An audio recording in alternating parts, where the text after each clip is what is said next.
Assalamualaikum warahmatullahi wabarakatuh. Perkenalkan, nama saya Natalia Dita Mambenar, jurusan Pendidikan Geografi kelas A dengan NIM 45142140. Pada kesempatan ini saya akan mempresentasikan materi dari mata kuliah perkembangan peserta didik dengan judul Perkembangan Karakteristik Peserta Didik Anak Usia SMP.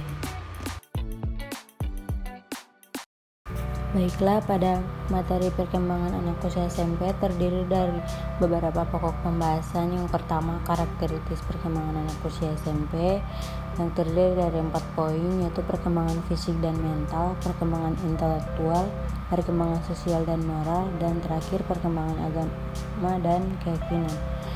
Yang kedua, perbedaan individu dan kebutuhan terdiri dari 2 poin, yaitu perbedaan individu peserta didik dan juga perbedaan jenis-jenis kebutuhan. Baiklah, kita akan membahas yang pertama, yaitu karakteristik perkembangan anak usia SMP.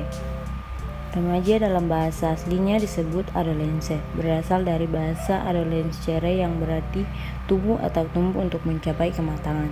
Perkembangan lebih lanjut, istilah adolescens sesungguhnya memiliki arti mencakup kematangan mental, emosional, sosial, dan fisik. Dalam perkembangan anak usia SMP terdiri dari 5 karakteristik perkembangan anak usia menengah yang harus kita ketahui, antara lain karakteristik perkembangan fisik, perkembangan intelektual, perkembangan sosial dan moralitas, perkembangan pemikiran politik, dan perkembangan agama dan keyakinan.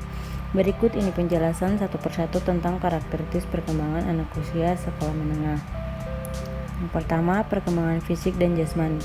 Pertumbuhan meningkat cepat dan mencapai puncak kecepatan pada fase remaja awal 11-14 tahun. Karakteristik seks sekunder mulai tampak seperti penonjolan payudara pada remaja perempuan, pembesaran testis pada remaja laki-laki, pertumbuhan rambut ketiak atau rambut pubis. Karakteristik seks sekunder ini tercapai dengan baik pada tahap remaja pertengahan usia 14-17 tahun dan pada tahap remaja akhir 17-20 tahun. Struktur dan pertumbuhan reproduktif hampir komplit dan remaja telah matang secara fisik. Selanjutnya, perkembangan intelektual, sosial, dan moral. Perkembangan intelektual menjelaskan bagaimana anak-anak belajar, berpikir, berinteraksi, dan merespon secara emosional terhadap orang-orang di sekitar mereka. Cara mereka berteman, memahami emosi, temperamen, dan mengembangkan keterampilan mereka sendiri. Dalam perkembangan intelektual ini terdiri juga dari perkembangan intelektual operasional formal, mempunyai kemampuan dalam mengkoordinasi 2 jenis kemampuan kognitif. Contoh dari kemampuan mengkoordinasi 2 jenis kemampuan kognitif ini misalnya kapasitas dalam membuat rumusan hipotetik dan penggunaan prinsip-prinsip yang bersifat abstrak. Selanjutnya, pemikiran sosial dan moral. Perkembangan sosial. Peserta didik di usia remaja, seseorang memasuki status sosial yang baru.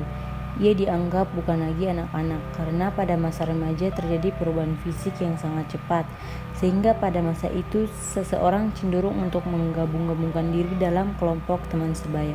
Kelompok sosial yang baru ini merupakan tempat yang aman bagi remaja menyerupai orang dewasa. Perkembangan moral. Pada peserta didik masa usia remaja akan terjadi perubahan kontrol tingkah laku moral dari luar menjadi dari dalam. Karena itu pada masa ini seorang sudah dapat diharapkan untuk mempunyai nilai-nilai moral yang dapat melandasi tingkah laku moralnya. Selanjutnya, perkembangan agama dan keyakinan. Pada masa ini terjadi perubahan jasmani yang cepat sehingga memungkinkan terjadinya kegoncangan emosi, kecemasan, dan kekhawatiran. Bahkan kepercayaan agama yang telah tumbuh pada umur sebelumnya mungkin pula mengalami kegoncangan. Kepercayaan kepada Tuhan kadang-kadang sangat kuat, akan tetapi kadang-kadang menjadi berkurang, yang terlihat pada cara ibadahnya yang kadang-kadang rajin dan kadang-kadang malas. Kegoncangan dalam keagamaan ini mungkin muncul karena disebabkan oleh faktor internal maupun eksternal. Faktor internal berkaitan dengan matang organ seks yang mendorong remaja untuk memenuhi kebutuhan tersebut. Namun di sisi lain ia tahu bahwa perbuatannya itu dilarang oleh agama. Baiklah, Kita akan masuk pada pokok pembahasan yang kedua, yaitu perbedaan individu dan kebutuhan. Yang pertama, perkembangan individu peserta didik. Peserta didik adalah manusia dengan segala fitrahnya. Mereka mempunyai kebutuhan dasar yang perlu dipenuhi.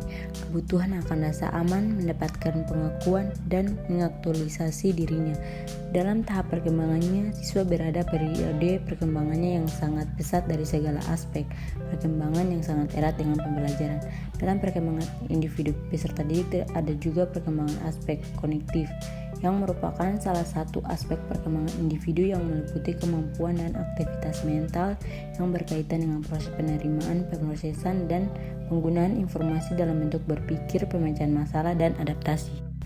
Selanjutnya, perbedaan jenis kebutuhan. Yang pertama, kebutuhan akan kasih sayang, kebutuhan akan keikutsertaan dan diterima dalam kelompok perbedaan jenis kebutuhan. Yang ketiga, kebutuhan untuk berdiri sendiri. Yang keempat, kebutuhan untuk berprestasi. Yang kelima, kebutuhan akan pengakuan dari orang lain. Yang keenam, kebutuhan untuk dihargai, memperoleh falsafah yang utuh. Adapun kebutuhan psikologis yang pokok, yang pertama, kebutuhan untuk menerima afeksi dari kelompok atau individu, meliputi menerima rasa kasih sayang dari keluarga dan atau orang lain di luar kehidupan. Yang kedua, menerima pujian atau sambutan hangat dari teman-temannya. Yang ketiga, menerima penghargaan dan apresiasi dari guru dan pendidikan lainnya. Yang kedua, kebutuhan untuk memberikan sumbangan kepada kelompok meliputi menyatakan afeksi kepada kelompoknya, turut serta memikul tanggung jawab kelompok, menyatakan kesedihan dan kesetiaan kepada kelompok, menghayati keberhasilan dalam kelompok, kebutuhan untuk mempelajari dan menyelidiki sesuatu. Oke, baiklah, sekian yang dapat saya sampaikan dari materi perkembangan anak usia SMP. Adapun kesimpulan yang saya dapat dari materi tersebut yaitu karakteristik perkembangan anak usia SMP remaja dalam bahasa aslinya disebut adolescence, berasal dari bahasa adolescence yang berarti tumbuh atau tumbuh untuk mencapai kematangan. Perkembangan lebih lanjut, istilah adolescence memiliki arti mencakup kematangan mental, emosional, sosial, dan fisik. WHO membagi dua tahap usia remaja, yaitu remaja awal 10-14 tahun, remaja akhir 15-20 tahun. Oleh karena itu, anak sekolah menengah pertama SMP dapat dikategorikan sebagai usia remaja awal. Ciri-ciri remaja, ciri fisik atau biologis pada saat seorang memasuki masa pubertas yang ditandai dengan menstruasi pertama pada remaja perempuan dan perubahan suara pada remaja laki-laki.